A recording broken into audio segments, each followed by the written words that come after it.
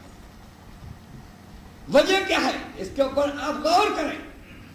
وجہ صرف اتنی ہے کہ وہ یہ جان چکا ہے،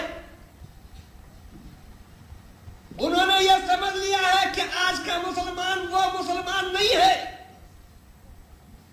جس مسلمان سے ہم خوف کرتے تھے،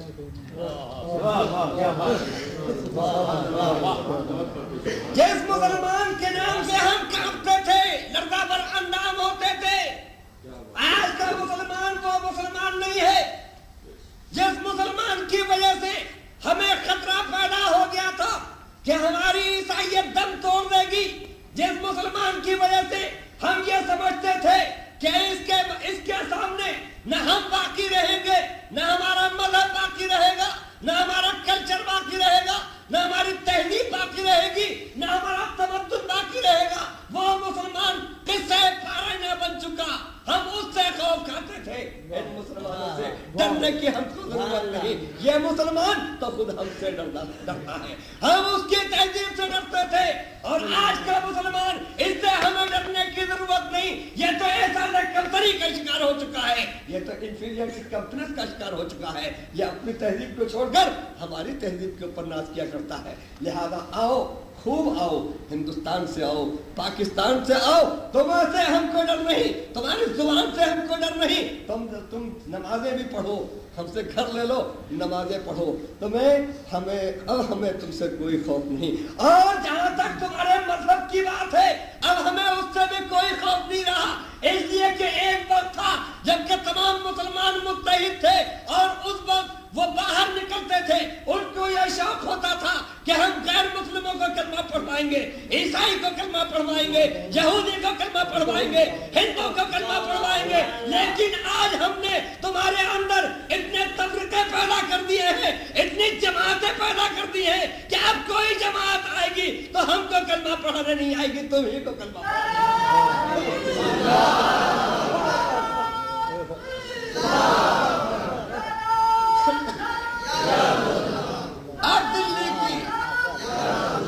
اب دلی کی سرزمین سے ایک جماعت چلے گی، پیسہ ہم دیں گے، کتابوں میں لکھا ہوا ہے تمہاری کہ تبلیغی جماعت کو برٹش گورنمنٹ سے پیسہ ملا کرتا تھا، ہم پیسہ دیں گے، وہ جماعت چلے گی، ہندو کو کلمہ نہیں پڑھائے گی، وہ جماعت چلے گی، یہودی کو کلمہ نہیں پڑھائے گی، وہ جماعت چلے گی، عیسائی کو کلمہ نہیں پڑھائے گی، وہ جماعت چلے گی تو مسلمانوں کو کلمہ پڑھائے گی۔ اب تمہارے کلمے سے ہم کو ڈر نہیں لگتا، اب تمہاری نمازوں سے ہم کو خوف نہیں آتا، اب تمہارے مذہب کی ہم کو کوئی پرواہ نہیں ہے، اس لیے کہ تم اپنے آپ کو اس حد تک بدل چکے کہ دوسروں کو متاثر نہیں کر سکتے۔ اور حضرت بایزید بستامی کے زمانے میں ایک شخص تھا، غور کرو اپنی حالت کے اوپر، میں بہت پرانی مثال دے رہا ہوں اور اپنے آپ کو ذرا اس معیار کے اوپر تولنا۔ حضرت بایزید بستامی کے زمانے میں ایک صاحب تھے مسلمان، انہوں نے ایک مجوسی کو تبلیغ کی، ایک آتش پرست کو دعوت اسلام دی، کہا کہ کلمہ پڑھو بھائی، آگ کو پوچھتا ہو، ایک خدا کی پرستش کرو جس نے تم کو بھی پیدا کیا ہے، جس نے اس آگ کو پیدا کیا ہے، یہ آگ کیا ہے، اس کے کیوں پوچھتے ہو؟ تو اس شخص نے جواب دیا کہ بات تو آپ ٹھیک کر رہے ہیں، بات تو آپ ٹھیک کہہ رہے ہیں، لیکن میں بھی سوچتا ہوں کہ میں مسلمان ہو جاؤں، لیکن میرے سامنے دو قسم کے اسلام کے نمونے ہیں، اسلام کے دو طرح کے نمونے ہیں، ایک حضرت بایزید بستامی کا اسلام ہے اور دوسرے جناب آپ کا اسلام ہے، آپ کے اسلام کا نمونہ ہے میری نظروں کے سامنے۔ اور جہاں تک حضرت بایزید بستامی کی ذات کا تعلق ہے، میں اپنے اندر اتنی ہمت نہیں پاتا کہ ان کا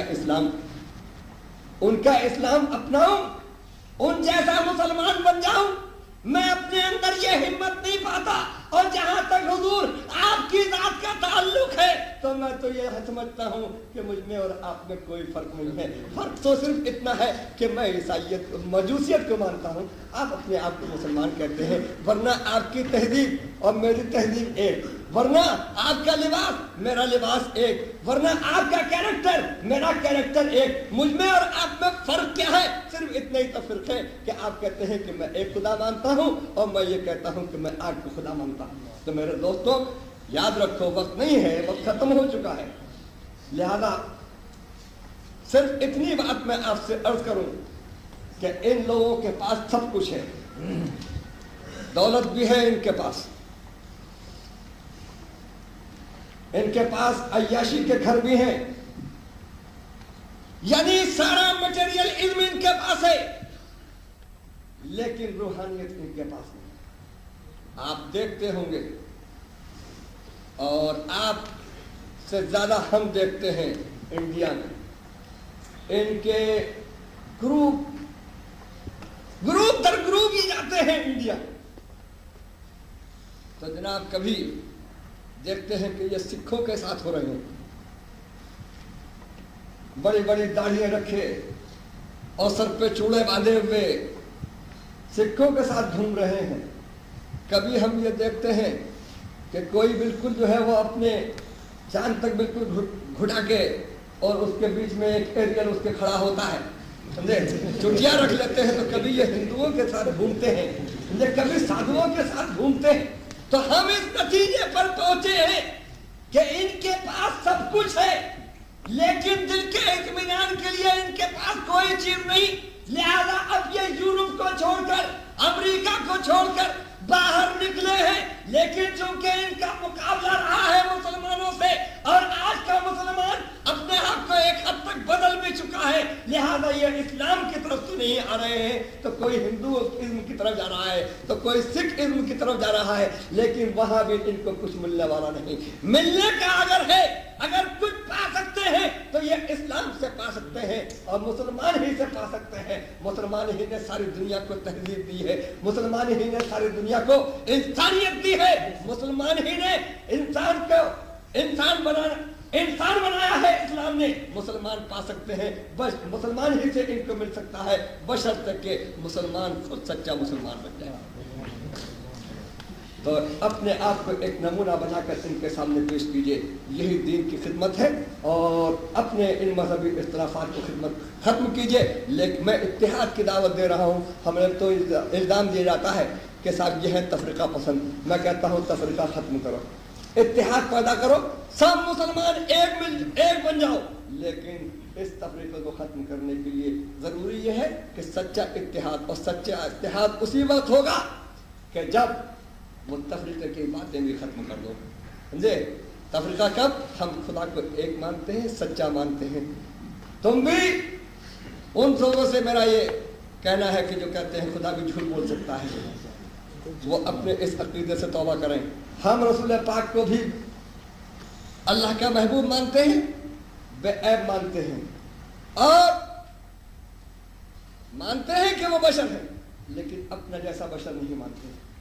ہم یہ مانتے ہیں کہ اللہ نے ان کو اپنا محبوب بنا کر بھیجا، تو یہ ساری باتیں سب مل کر مانیں۔ واعتصموا بحبل اللہ جمیعا، اللہ کے رسول کے دامن کو مضبوطی سے تھام لیں، اس کے بعد پھر انشاءاللہ آپ کو یہ عزت، کامرانی، وہی شان و شوکت اور وہی جاہ و جلال جو آپ کو حاصل تھا، جس سے کیسر و کسریٰ کی حکومتیں کامتی تھی، اور جدھر آپ قدم اٹھاتے تھے فتح و کامرانی آپ کے قدم چومتی تھی۔